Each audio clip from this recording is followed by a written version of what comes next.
Welcome to another episode of the Fantasy Rabbit Hole podcast. I am your host, CSD Fantasy.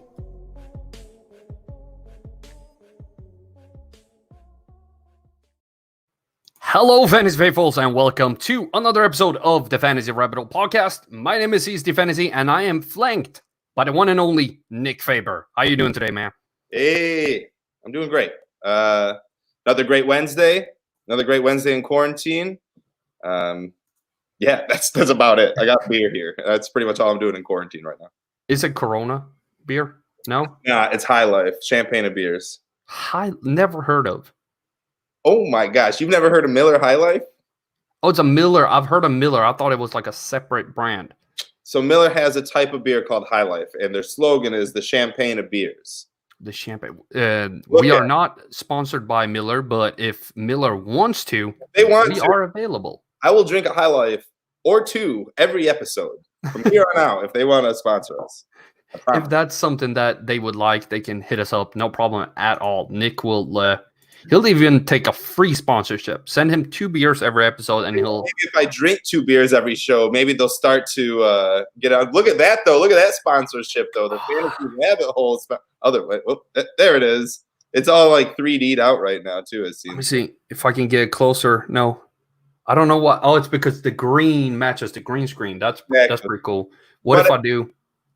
Does that work? Oh, man. No, it's not. Everybody that's watching can see that I am trying to show a mug with our logo on it. And for people listening in afterwards, there is a mug with a logo on it, and we're super excited about it. So, Carl, can they get this mug anywhere? Not yet. We're working on we're still ironing out the details with the design of the mug. But hopefully by the start of the season, we should have some fun merch out there.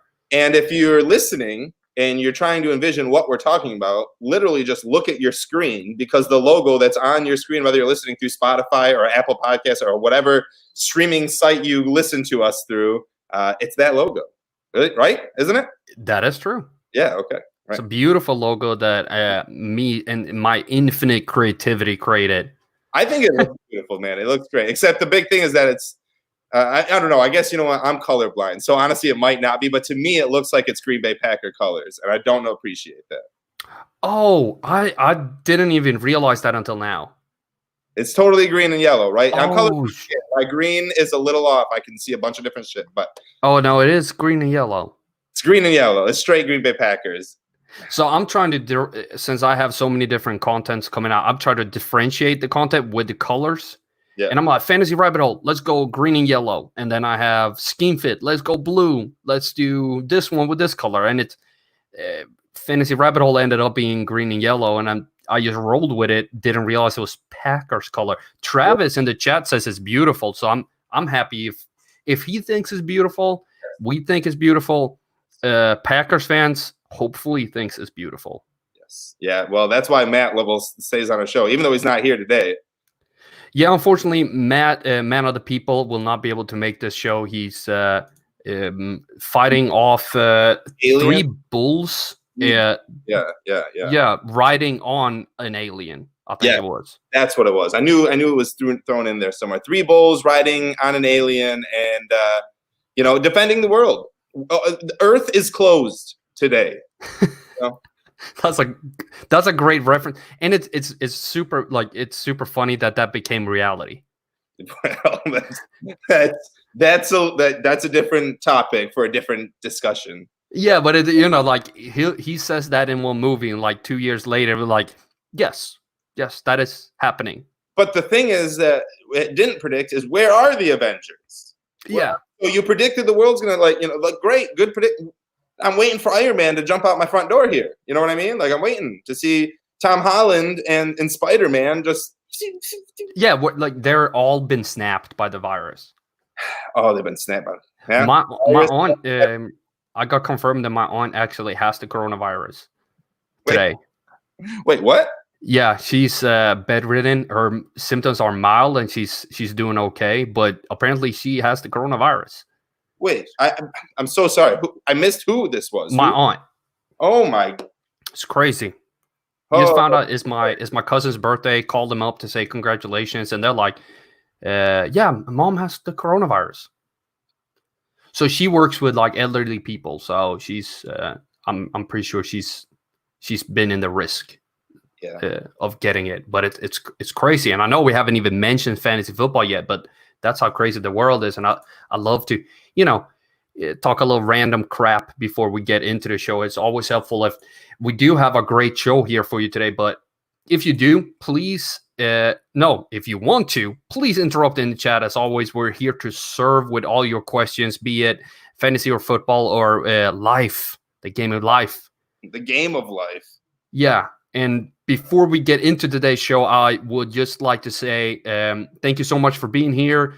Hit that like button if you're on YouTube, retweet if you're on Periscope, share on other social media to help us get the word out there. Subscribe if you haven't done so, and check out csdfantasy.com for even more fantasy content. But now, Nick, it's time for the news.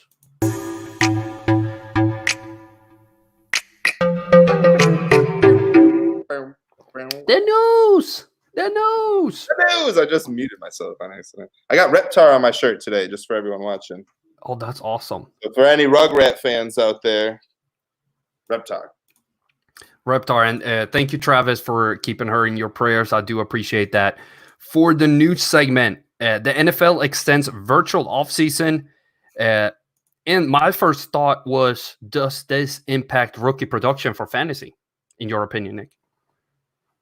This impacts so much more than just the rookies. But yes, the rookies will absolutely be impacted. Some might be a little bit more beneficial. The players that are right on the cusp but are very mentally strong, they are going to benefit a little bit from this, because there's going to be spending so much time in these meetings and having to study. It's the players that don't want to put the time in behind the scenes and just want to go out on the field and show what they got, kind of thing.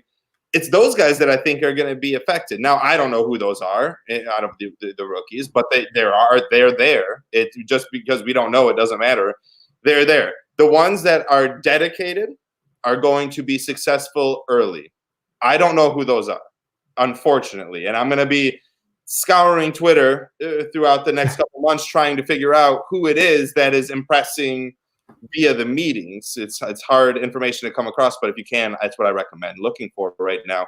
So to answer the question, ultimately, yes, I do think that the rookies will be affected. I think the whole league will be affected. I think players will be affected. I think there'll be more players coming back a little overweight. Players that can't watch their weight, are sitting there at home eating like I am, in the beer like I am. Like, I know there's players out there. So it's going to be super interesting. And then I'll let you – I have something else to jump in about. But before I do that, I don't want to go on for a 10-minute rant. I'll let you answer your thought on that question too. No, I do. My first instinct is to say yes. Of course, it's going to impact. But the one player that I was thinking it would impact the least, and the person who you and me, we've actually been high on him as a rookie, Henry Ruggs, a speedster who's just going to – you can just throw it deep to him. He doesn't have to learn a route. Just go deep, and I'll chuck you the ball.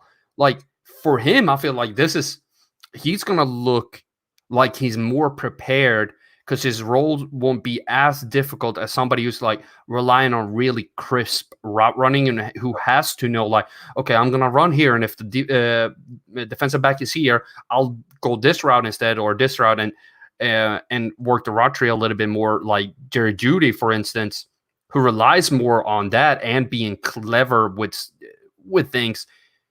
I feel like those players are going to be more impacted than somebody who relies more on physical traits, so to speak. So somebody like, if DK Metcalf came in this year, I think he would have shined due to his physical abilities. While somebody like Jerry Jeudy, don't get me wrong, it's not like he's just, a good route runner. He has other abilities as well. Yeah. But somebody who has that ability will be impacted more, in my opinion, than somebody who's more of a straight line runner and physical. And I will be talking about Des Bryant later on in 2 weeks' time. Somebody like Des, who never got good at route running, but just was physically more impressive than you and definitely wanted it more than you, I bet he would have come in like, yeah, I haven't been. Yeah, exactly. Throw up the X. I haven't been here. I haven't read the playbook. Chuck it to me. I got this. Like that. Football.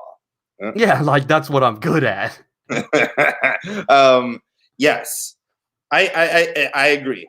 Henry Ruggs, I don't know, because yes, you just got to be fast, but with Henry Ruggs, you got to have that connection with your quarterback.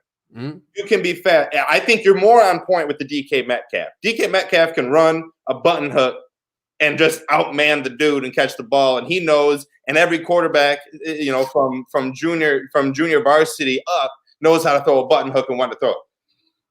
So that I get it. But the Henry Ruggs being fast, I think honestly his best bet now. I think without all this, I think it might hurt him a little bit not being able to get those quick plays, those quick screens that play behind the backfield, the reverses, the different kind of wildcats that, you know, the John Gruden will have a package or two of. It's going to be interesting to see like where they do with Henry Ruggs. Right now, I think it's going to take a step backwards, just to the fact that the chemistry is so important for speedsters as opposed to muscle guys. I'm not saying that Jerry Jeudy, like I agree with your Jerry Jeudy too, because he is such a precise route runner.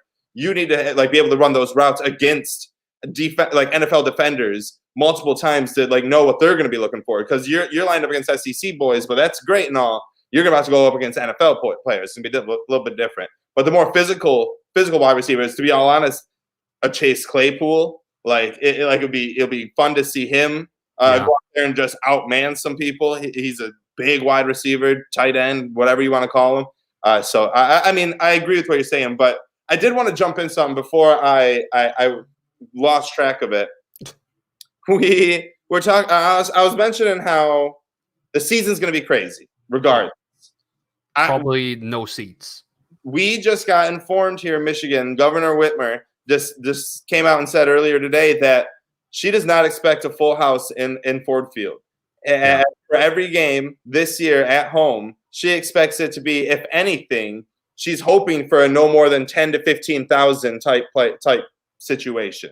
Out of she thinks that much? She's hoping that's like because the Mojo and the Ryzen was saying that's what, like, trying to get it out of her. And so she said, hopefully we could maybe do something like that. In all honesty, I think we all know these games are about to be played with no fans. Yeah. If the season happens, which is nuts. That's going to throw a wrench into home field advantage is nothing. Nothing. Unless dome plate. You're more used to playing in a dome. The dome to like like, I mean, even still, like these are NFL. Yeah. Like, yeah, maybe, but it goes from 3 points to 1 point, maybe for a home field advantage. Like it's gonna be interesting. It's gonna be a whole crazy year. I can't wait to do our podcast throughout this entire season. We'll see how it goes. Oh, it's gonna be super interesting and one of the more interesting seasons to do a weekly podcast on, because it's gonna be so many different things that have never happened before. And I think the good thing for the NFL, what they have going for them, is that it doesn't start until September. So Bundesliga in soccer starts this weekend with empty stands.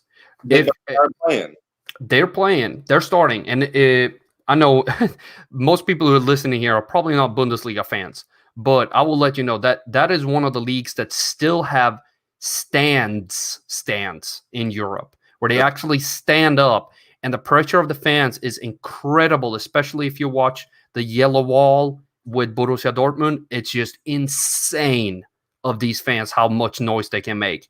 And when they cheer and they scream and they can carry a team, it's incredible. So it's going to be interesting to see that type of change in a league that has such a good fan culture, and all of a sudden it's just silent. Silence, dude. Like golf.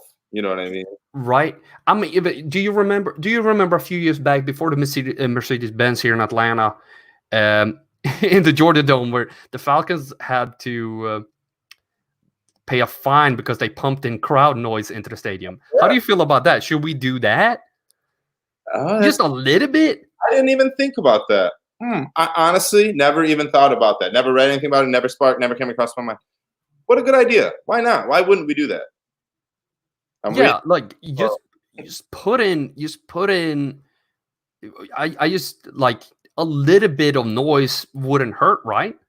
I agree. I would rather have noise than music.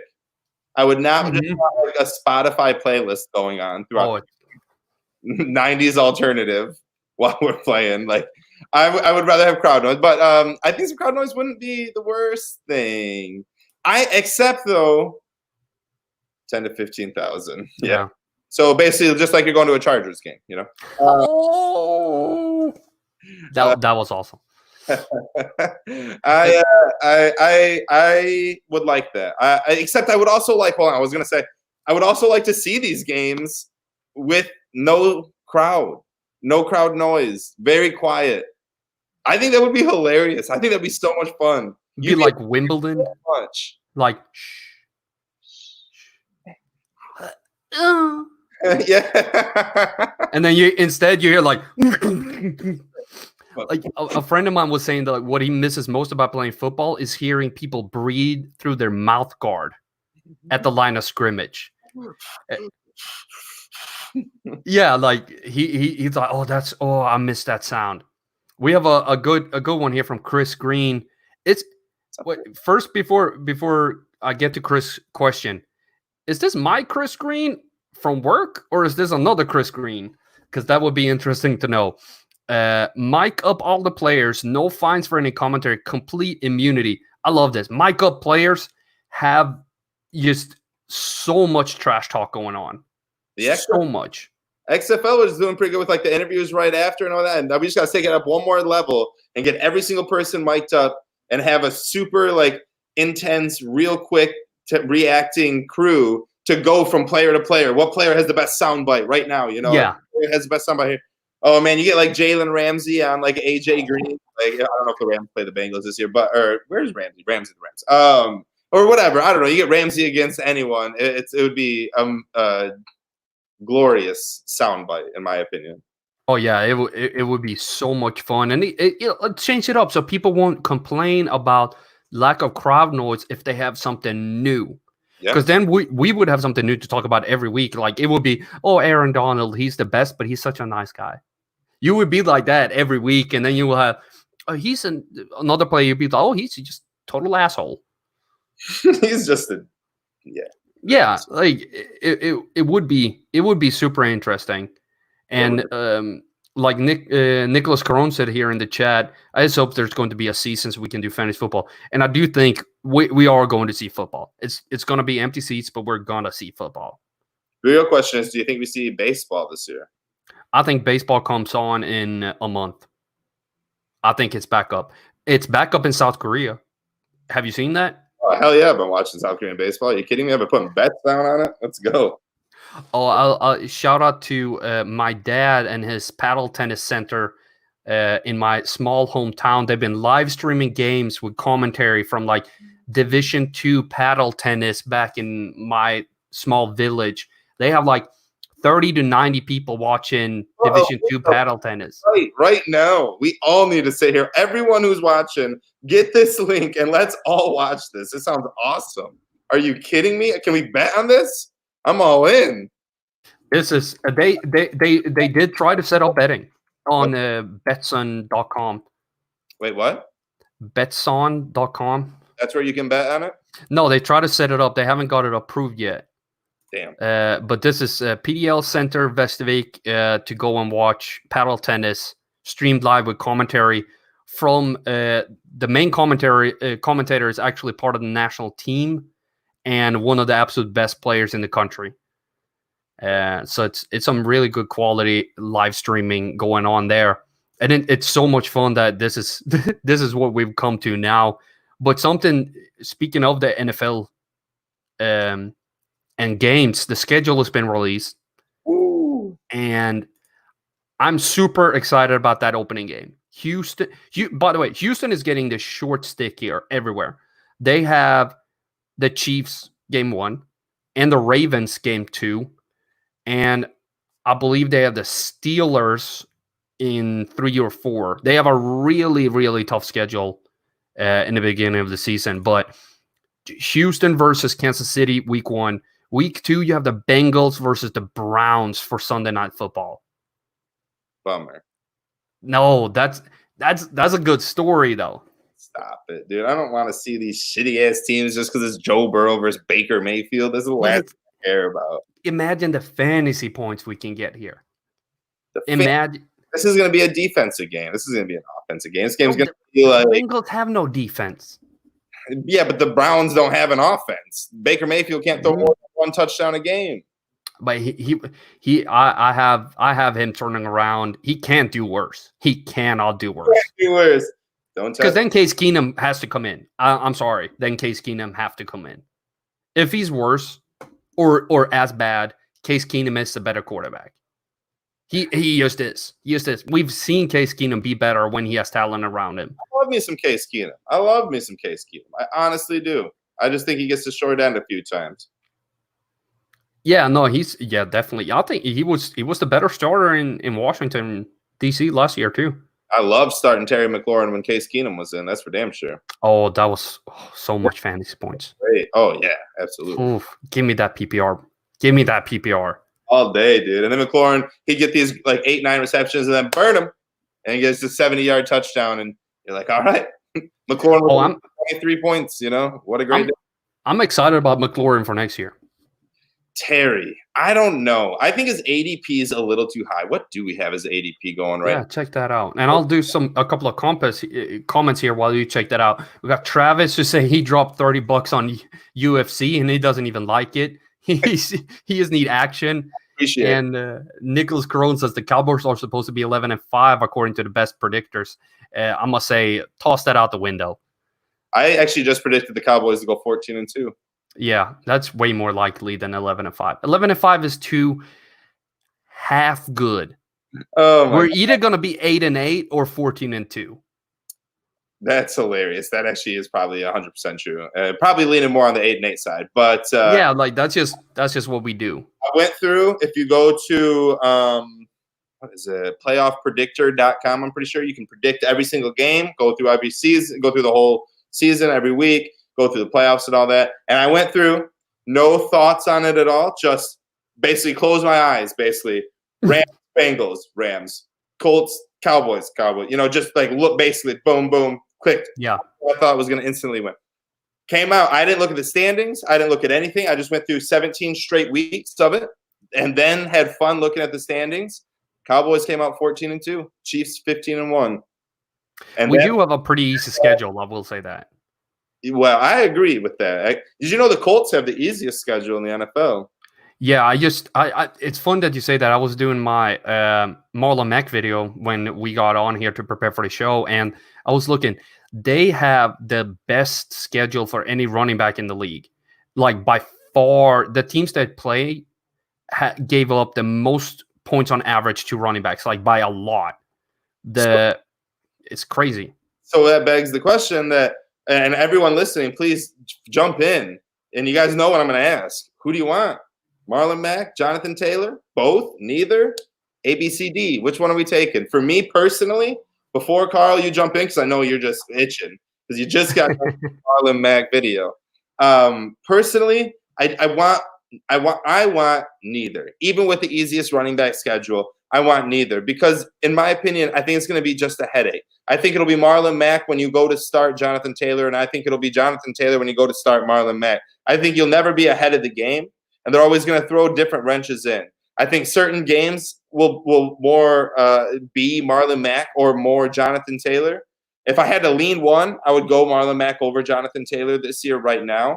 But it's not by much. And at that point, I'd rather try to get someone, I don't know, who has a better chance to be the bell cow. One of these need to go ahead. What? Let me throw it out for you then. Marlon Mack or David Johnson? David Johnson. Right? That makes a lot more sense. And he's a full round cheaper in PPR. For real? 6th round compared to Max 5th. I'll gladly take David Johnson and Jonathan Taylor. You know what I mean? In later rounds. Right? It's like David Johnson. I think the 6th is still too expensive for him. I think where I'm eyeing him is the 7th. That's where I start seeing like value with drafting him. and Mac, I'll probably try to stay away. I haven't always been a Mixon fan, but I'm starting to come around looking into his numbers yesterday. And I was very impressed with how usable he was, meaning that he finished a top 24 running back 10 times in 2019. 10 times is a pretty high number.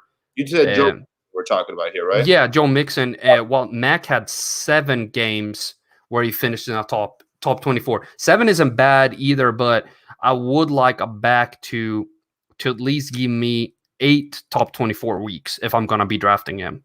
Well, yeah, but Joe Mixon's a second rounder, first rounder. Yeah, but yeah, I'm not comparing it. It's just I've been down on Mixon, and then I saw that stat, and I'm like, oh, maybe I should give him a little bit more. I love Joe Mixon, and think about this: he had 10 running back 1 or running back 2 finishes.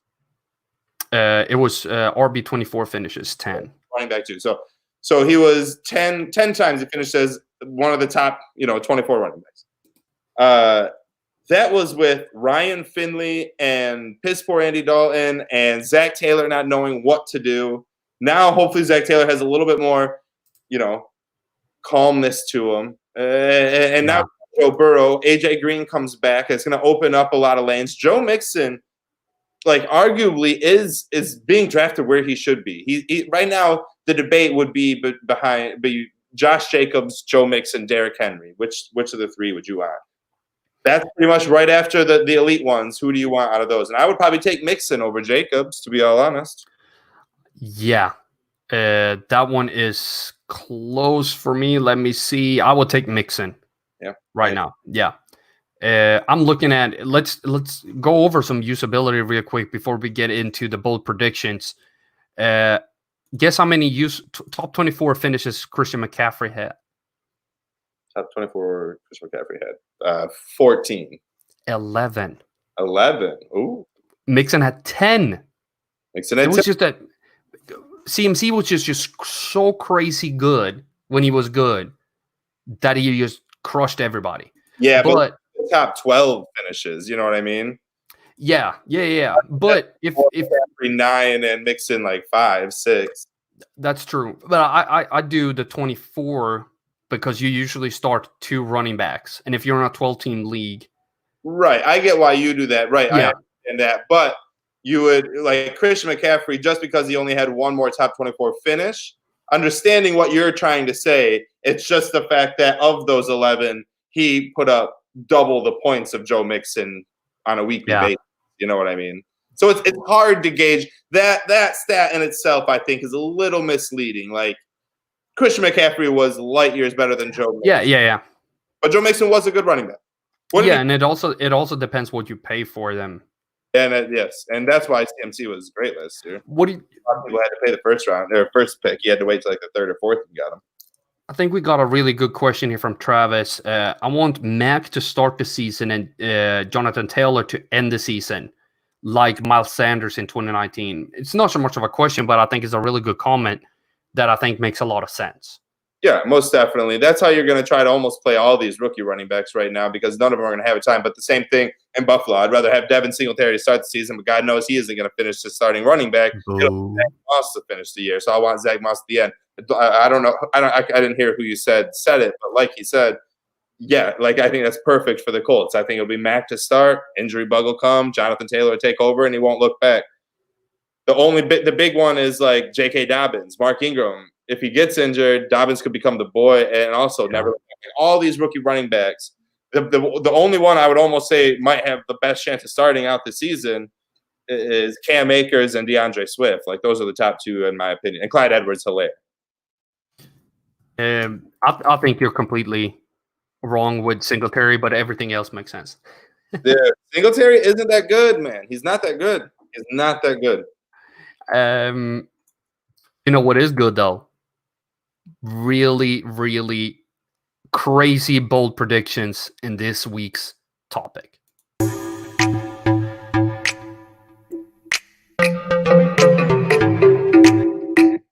I love that drop.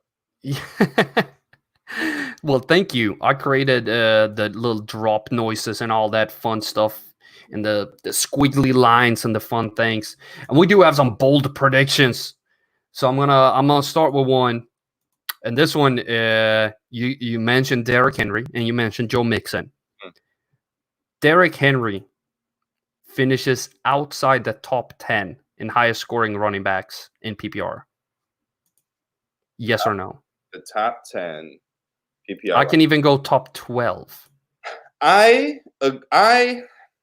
thing about this prediction is if he's fully healthy, I think it's wrong, right? I just think that's going to be wrong.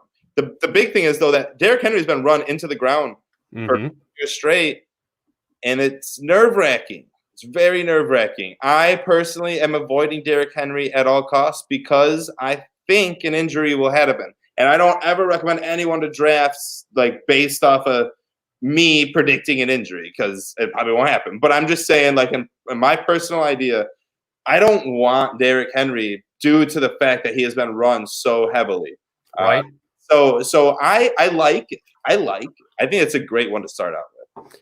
And he's so up and down. I've always been against that type of production where it's just, I'm going to score 3 touchdowns one game and then I'm not going to score one for another 4 weeks. Yeah. That really annoys me as a fantasy player because it sets back my team on certain weeks, and it ends up with me, instead of winning 12 games, I win 10, and I'm struggling to get into the playoffs because my running back 1 is scoring 2 points 1 week. Or 3. 2 might be a little. That may changing that a little bit. But I was just ranking them off on the top of my head earlier with Cooks, Dalvin Cook, Chubb, Zeke, Jacobs, CMC, Barkley, Mixon, Drake, Eckler, Gordon, Carson, Jones, and Kamara. And Ingram, I was right there with him. So I had almost 14 players above. So I think I'm going to change my bold prediction and say outside the top 12 to be a little bolder. Make sure we're keeping these in a note somewhere so we can look back on them after. Oh, yeah. I like he's going. You like that one? What does the chat think of this one? Do you agree? Is Derrick Henry a top 12 back in PPR next year, or will he finish outside that? That's my first bold prediction of the year. I'm going to go even bolder next time. Nick, do you have anyone for us? Yes, and I'll keep with the running backs with you. And I have a couple very bold running back statements, but I'll also start with a little bit more of like a not so bold, but bold prediction. I think I'm going back to the well.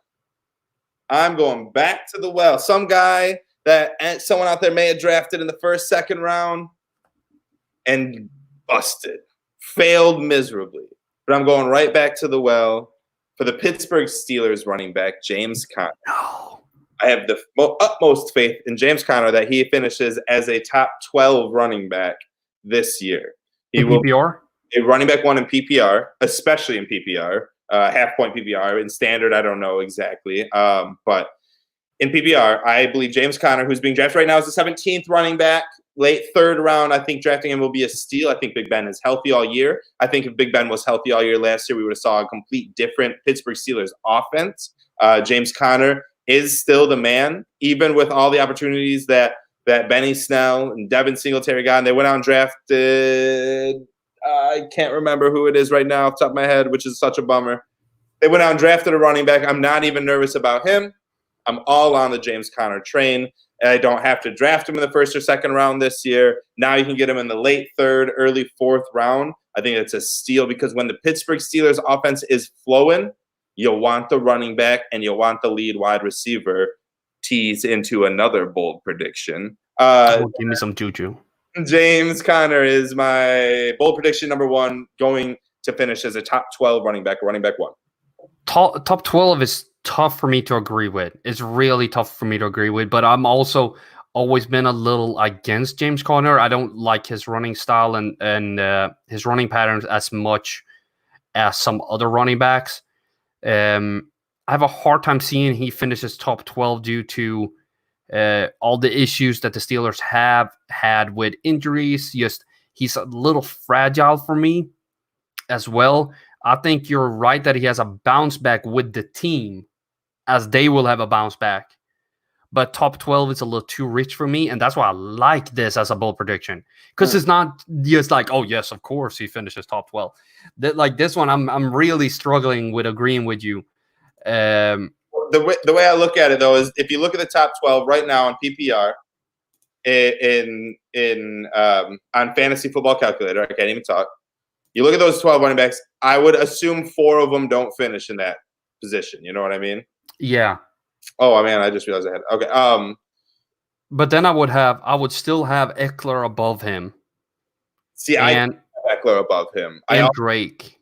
I also don't have Drake above him. There's a couple other guys that I think that are above him that will finish inside the top 12 that aren't in it right now. Miles Sanders, he's 13. Yeah. Finishes right in there. And then there's a couple guys behind him. I don't want to spoil anything. I don't know how many we're going to get to here, but I like James Conner to sneak in that top 12. Yeah, I think Eric is going to be there. I don't think Aaron Jones is going to be there. I don't think Melvin Gordon's going to be there. I'll be surprised if Delvin Cook or Josh Jacobs or Zeke or Alvin, Saquon, Christian don't get injured. One of them. Like there's going to be guys that aren't there. If James Conner stays healthy, he powers his way in. And that's the difficult one for me. I think the difficult is for him to stay healthy as well, because I think Chris Carson is going to get hurt. I like him and I love his running patterns, but see, it's a risky thing when we start trying to. Yeah, it really, really, really is. And everyone listening here, we just try to give our advice. These are just our gut feelings. You know what I mean? Like, and my gut feeling, I don't think those 3 guys that I listed off and a 4th one will be there. And I think there'll be 4 guys that are not in the top 12 right now that push their way in. For anyone watching right now or listening, feel free to go to fantasyfootballcalculator.com. Look up the ADP for PPR. That's what we're looking at right now. At least that's what I'm looking at. And I'll post the exact link in the comments and show it here on the screen as well. We do have a couple of questions before we get into my next bold prediction. Chris Green, what is the plan for Tannehill? Is he passing more? Are they doing more screens with Henry? Where are the touches coming from? I don't think they're going to change too much from what they did last year. They were too successful to stop and change, even though that's usually a death sentence in the NFL. Look at the Cowboys and how they were successful with Zeke and Dak and how that kind of fizzled out. You always got a step ahead. That is true. Yeah, if you're not innovating in the NFL, you're behind. Right. The Falcons stopped after the Super Bowl run. They stopped innovating and thought they could do the same, and got stuck in the trenches. The reason that the Patriots have still been so good is because they keep innovating on offense and defense. Your NFL team needs to be just like the tree that's in your front yard. If that tree isn't growing, it's dying. Yeah. So you need to take it like that. If your offense isn't, so what are they going to do with Tannehill? To cycle it back around to Chris's question. Yeah, I think they're gonna keep doing the play action as much as possible. They have to live and die off that play action, right? Yeah. They have to still establish with Derrick Henry, but is Ryan Tannehill gonna start throwing a little bit less, like a little bit more timid, start trying to play for his job rather than try to win a job? Because even when he got started for Marcus Mariota, you knew just 1 3-interception game and he was out. Marcus was right back in. Now it's Tannehill's job. Now he can play a little more timid, play like more of an NFL quarterback rather than a gunsling quarterback. I'm not saying that's better. I'm not saying that's what he'll do, because Ryan Tannehill, even at Miami, loved to run around and throw the gunslinger. And I always loved Ryan Tannehill. I think he's a very good quarterback. I thought he was with Miami. He got hurt with injuries because he was so reckless the way he played. I think he's grown up a little bit to that. I think he finishes this year and has a pretty damn good year. Probably finishes a top 15 quarterback this year easily. I think so too. But to answer Chris' question, I don't think they're going to do much. As Carl said, I'm spitting over here. I'm getting so excited. As Carl said, I think they're just going to kind of stay put with what they're doing, but try to be a little bit more creative with a few things. Yeah, and then it all depends on Henry staying healthy. It all depends on Henry staying healthy. And that they lost Conklin in the offensive line, which is an issue. I don't like that for Henry. People don't think about the offensive line acquisitions and the goodbyes and the hellos. It was a goodbye. We said goodbye to Conklin, and it's gonna be a factor. You know what I mean? Absolutely. Yeah, he's damn good. Who the Titans draft first round? Oh, I'm blanking on that, but I do have from Travis that Anthony McFarland was the running back that Pittsburgh Steelers drafted. He's actually a pretty fucking good running back. But go James Conner, go. Go James Conner, go. And for my next prediction is ties back into a question we have in the chat about Dak. This one is a little homer. Yeah. But I'm gonna back it up too. Dak Prescott has a Lamar Jackson season and outscores every other quarterback by 50 points. He has all his weapons and CeeDee Lamb, and the defense. I don't see it being that much better than it was last year. I sure hope it is, but if the Cowboys aren't putting up points, we're not going anywhere. And Dak is playing for a contract again. So he's going to want those touchdowns instead of just handing it to Zeke. He's going to be like, oh, let me run this one in. I'm going to keep this one. I'm going to keep this one too. And I'm going to pass this one. I think he's going to score a buttload of touchdowns. Just a buttload and still throw for 4,000 something yards. It's going to be a season where he's in the MVP conversation. With a better coach that's going to actually know how to run a passing offense, he's going to take steps forward in his game as well. I don't think he's had enough, I don't want to say praise, but I don't think people have ranked him high enough for what he's done, especially for fantasy. I love it. I'm all on the Dak train this year, bro, especially getting them as – the thing about Dak, here's the thing. You can get him later. You can get him 6th, 7th round. Do you draft a quarterback in the 6th or 7th round? That's the problem. You know, that's like – but if he's going to be that good, you absolutely want him on your team, and a 6th, 7th round pick is absolutely worth it. Yeah. So, but is he so looking at the 6th round picks for running backs, is he worth more than David Montgomery? Yes. Is he? Than David Montgomery? What if the Bears learn how to use him? He started a little bit at the end. Is he worth more than Philip Lindsay as the RB2 for the Broncos? I don't know what's going on in Denver. I don't want anything to do with either of them. David Johnson, Kareem Hunt, Darius Guice. It's so difficult. Might be more worth it in value comparison to the running back position at where you draft him and what he could finish as. If David Johnson is healthy and elite all year, he could be a top 5 running back. Not to say that's what I predict, but I'm just saying that that's a healthy statement. And Dak Prescott, as much as we think he might have a Lamar Jackson type season, he may only just be the top 9 quarterback. And at that point, you just wasted a top 5 running back for a top 9 quarterback in the 6th round. Yeah, and it is tough. Like quarterbacks, I do love to draft them late. I do think Dak is, and these are bold predictions. These are not necessarily my projections that I will put out later this year. These are bolder. But I do think he has a good opportunity to have a season of a lifetime. And this is dependent on him getting those touchdowns and not giving 14 of them to Zeke. Because that can happen. What if Tony Pollard has 8? Yep.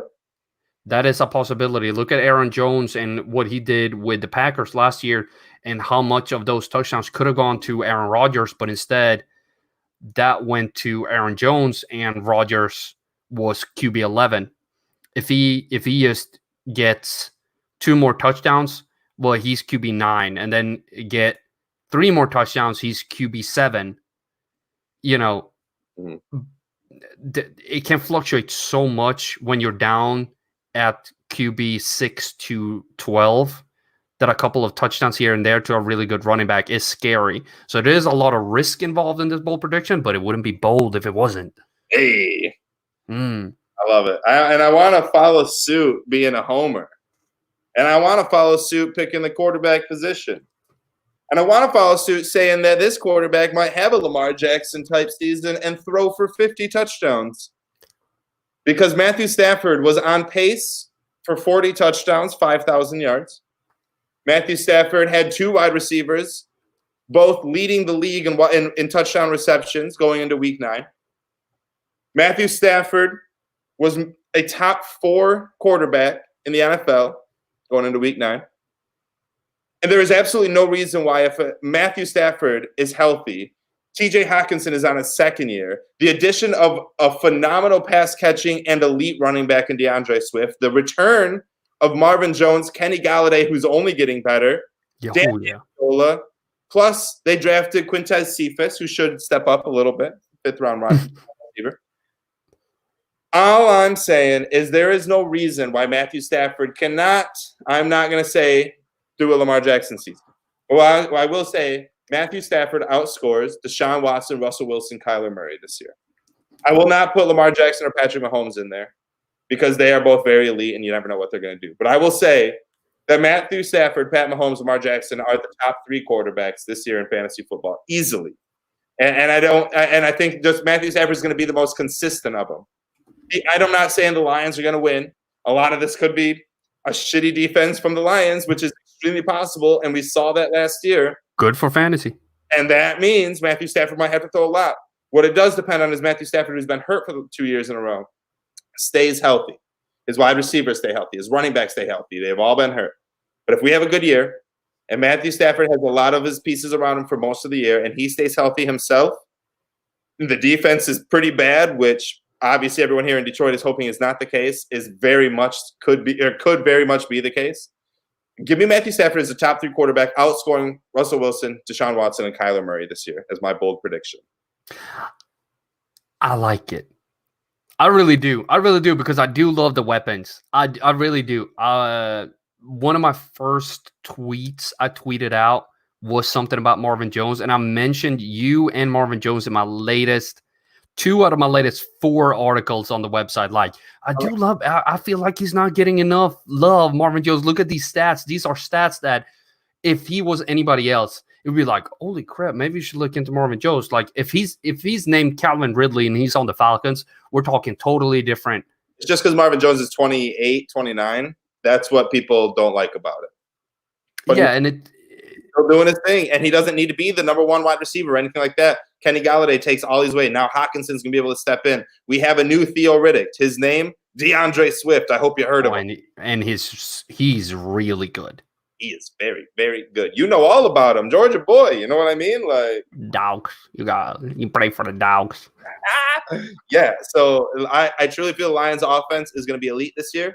I think we will be able to average 28 points per game, which is a shit ton. I think we're going to have multiple 30-point games. Again, I'm not trying to predict the Lions win a ton of games. Our defense could be pretty bad. We could be 8-8, but we're scoring a lot of points, I feel. So yeah, and you're going to have to score a lot of points to stick in games. But that's how the NFL works these days. You know what I mean? Yeah. You're not going to win scoring 17 points and holding your opponents to 10 points. It's not going to happen. Yeah, your defense have to be elite. Your defense has to be San Francisco for that to work. Yeah, and it did work for San Francisco, but it didn't work ultimately, right? Yeah, I mean that was kind of an outlier that the defensive team didn't win, but it's say it like this: it's easier to be good with a good offense, but an elite defense can take you further than a good offense. Most of the times. Then you're going to have your outliers and all of that. But if you have a good offense, you're in every game. You're playing like you can be down 24-0 like the Chiefs were to the Texans in the playoffs, and you still win the game because your offense is I know mine, you know? And if your offense can't do nothing, but you have a good defense, your defense has to be incredible. Your defense have to be Denver Broncos. Your defense, not even Saxonville, when they were doing their thing, could go all the way. It is difficult to toe the line when you don't have anything to switch on a la Chiefs and just like, oh, we're just going to score 20 here in 2 seconds. We have from Nicholas Corona, I hated Dak has weapons and he is better. Mahomes has weapon and Russell has weapons, and they were all better and better in fantasy. So I think he has Stafford as 4. I don't necessarily agree with that. Let's calm down.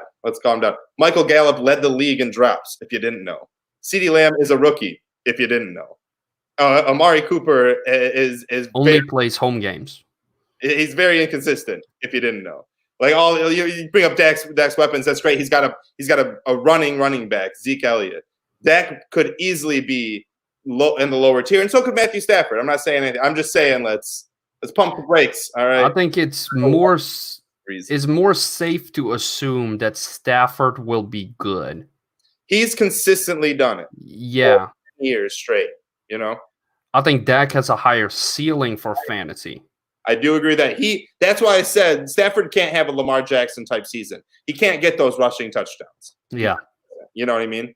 That's why Dak has that higher ceiling. Absolutely.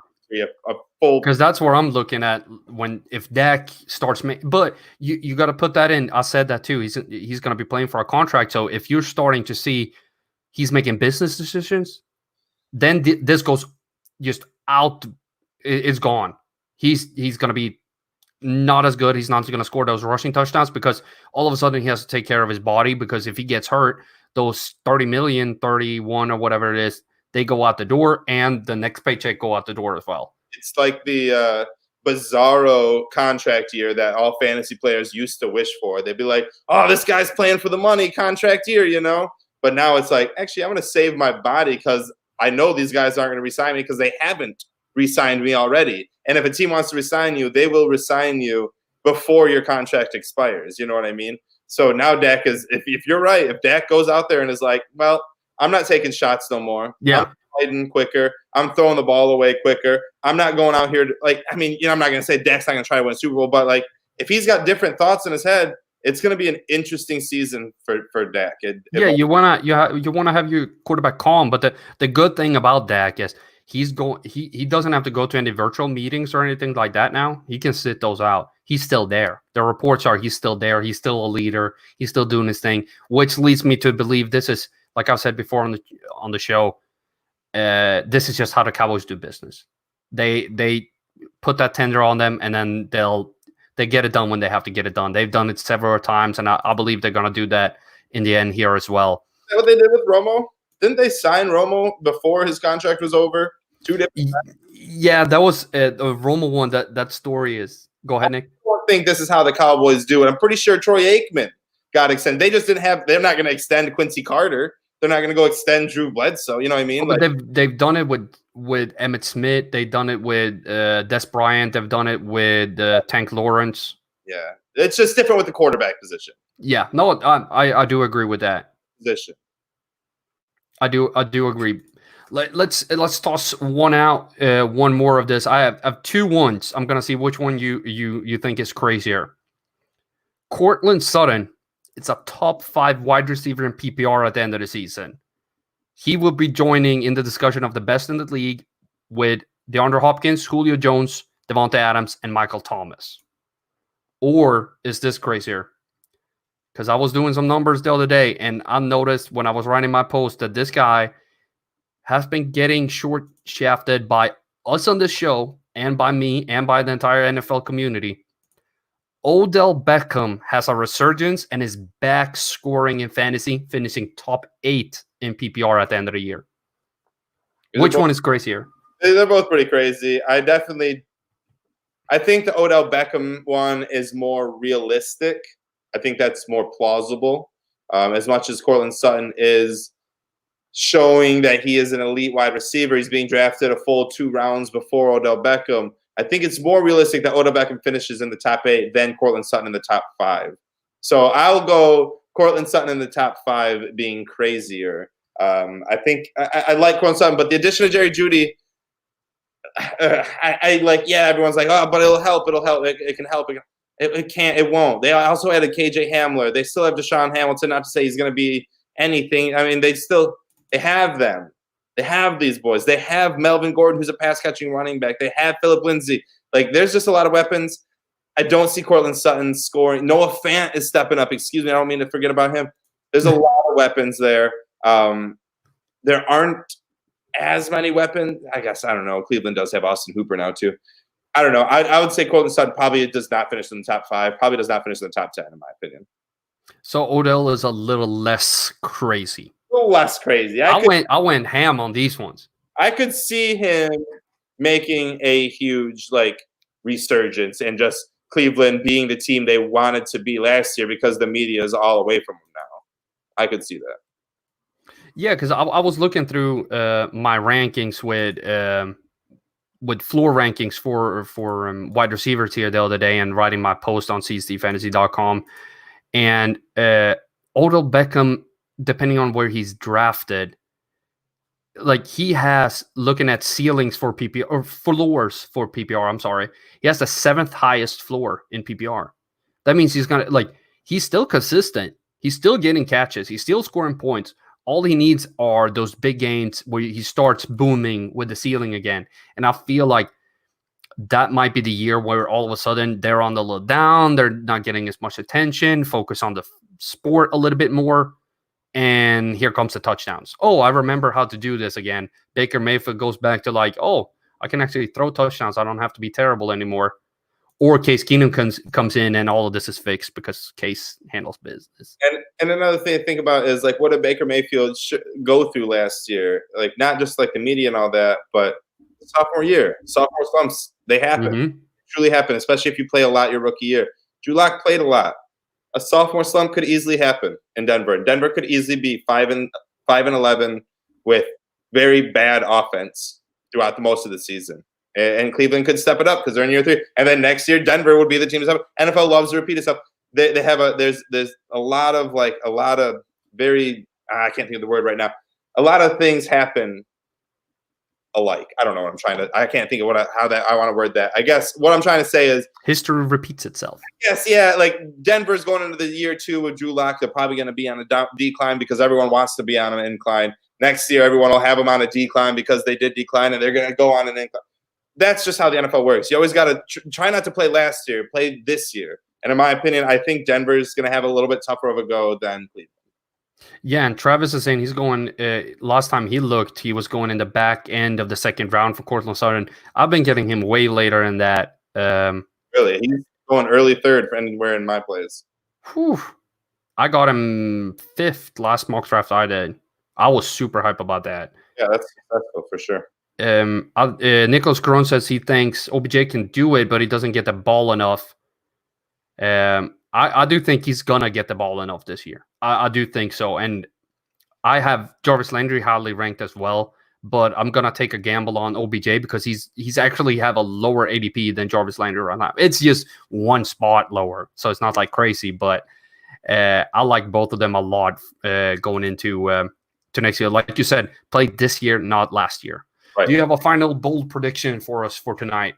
I do. I had 2, kind of like you were going to do, but I'll just get down. We're down to our last couple minutes. So my one that I was teasing, Juju Smith-Schuster, I think he does finish as a top 10 wide receiver this year. I love Pittsburgh. I'm all on the Pittsburgh train this year. My big one, and I don't know how crazy it is. I think it's kind of crazy, kind of bold. Hopefully I'm not just putting out cold takes out here. I love to be a hot take kind of guy, but A.J. Brown finishes the top 7 wide receiver this year, and he joins the likes of Michael Thomas, DeAndre Hopkins, Julio Jones, all these boys right up there. And A.J. Brown is one of the most elite wide receivers, as he was last year, continues it and proves that he is almost a Randy Moss-esque. He is going to light the league up for many, many, many years, and it's going to be a very fun time in Tennessee for A.J. Brown. AJ, that's an interesting one. That's a really interesting one. I was super impressed what he did last year, and it's difficult to look at his numbers as he played with the worst quarterback in the world for wide receivers for fantasy before Tannehill came along. All right. One more time. And he still did all right while Marcus was in there. Oh yeah, but after Mariota was gone, it was like he was a new player. It was night and day, but still, even like Marcus Mariota, the first game, A.J. Brown had like 98 yards. Second game, he had 2 touchdowns. And this is with Poop Scoop Maduke, Marcus Mariota. You know what I mean? Like that. But now you got Ryan Tannehill out there, the play action working. A.J. Brown is about to be elite, and you can get him in the 2nd, 3rd round right now. 5th round. My God, you can get him in the 5th round. I recommend drafting him in the 3rd round. Reach for the dude. A.J. Brown is elite. If for some reason you don't think so, just go back and watch last year's film. Wait, how late did you just say you can get him? On 501 right now in PPR. That's incredible value. It's incredible. I'd rather have him than Tyler Boyd. Get Cortland Sutton in the 4th and then A.J. Brown in the 5th. Hey. Yeah, and Stephon Diggs in the 4th. No. Give me A.J. Brown in the 5th. Yeah, buddy. Debo in the 3rd seems way early. right? Early, but there's no one there. Who else are you going to throw it to? Ayuk? Who they just draft? Whatever wide receiver. Ayuk? Oh, Ayuk, yeah. He's a rookie. No, and you're not throwing to Ayuk. Manuel Sanders gone. Marcus Goodwin is going to be healthy. Probably not. Like, no. Like, what's his name? What's the Taylor? Trent Taylor? Like, no, there's nobody there. Kittle, of course. Kittle. And then run the football. That's about it. Other than that, Debo. I do love the fifth round for wide receivers. Listen to this one. You got A.J. Brown, Tyler Boyd, Robert Woods, OBJ, Gallup, Landry. I like all of them. I like them all, except for Boyd. I'm not particularly high on Boyd. But I used to be. I wrote that I'm not as high as I used to be on him this year. Got a rookie quarterback coming in with AJ Green on the team, with Joe Mixon, a team that's not going to be extremely pass heavy. Joe Burrow's not going to come out and break rookie records. He's going to be another, 18 touchdown, 15 interception quarterback with 3,500 yards at most, and get a bunch of commercials. Get a bunch of commercials because it's Joe Burrow. He's gonna be smoking cigars in every commercial. No, but like the value there in the fifth, I'm definitely picking up a wide receiver in the fifth this year. If I can get Robert Woods, OBJ, or Landry in the fifth, I'm sitting pretty at my wide receiver 2. Go running back 2 of your first 3 rounds, wide receiver the next 2. Always adapt to what your draft is like, but that's what the scheme I'm trying to go for. Get heavy running backs early, wide receivers in the mid, and then we'll plug and play from there. But I am also trying to draft a tight end in the 3rd or 4th round too. Maybe running backs, a tight end early, and then the wide receiver train. Let it go. A.J. Brown, Cortland Sutton, Jarvis Landry, all these boys. Let them go. So let me give you a little bit of a dream team real quick before we sign off for today. Let's say you have you get Zeke early on, and then in the second you go Dalvin Cook for PPR. So you're set on running back for the first 2 rounds. In the third, you go Mark Andrews. That's a little bit of a reach. Love it. I'm all about it. That's what I'm doing in every draft. Mark Andrews in the 3rd round in every draft I'm in. And in the 4th, you go for wide receiver, you go DJ Moore.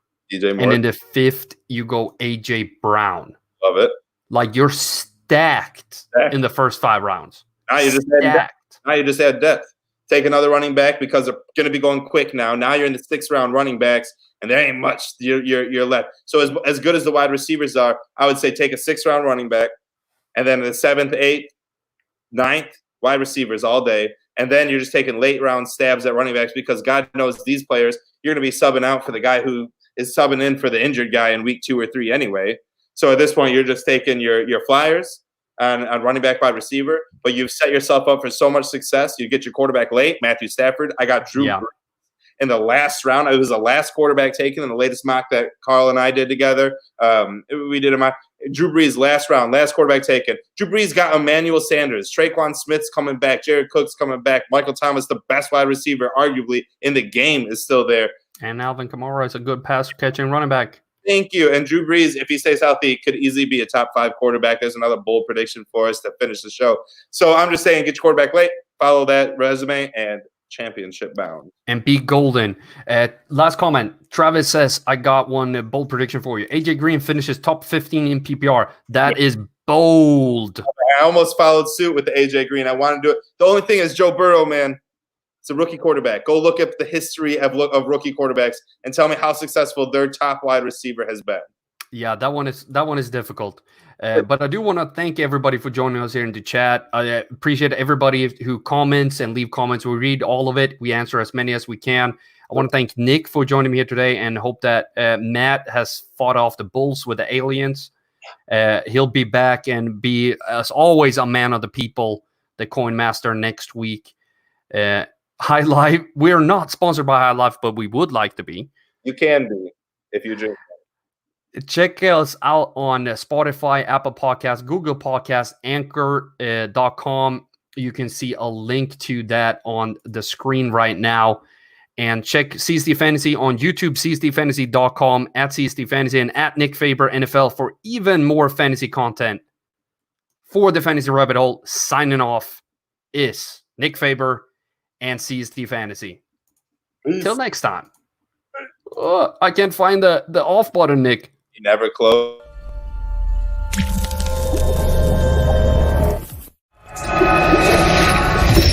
That was the show. You watched the entire thing.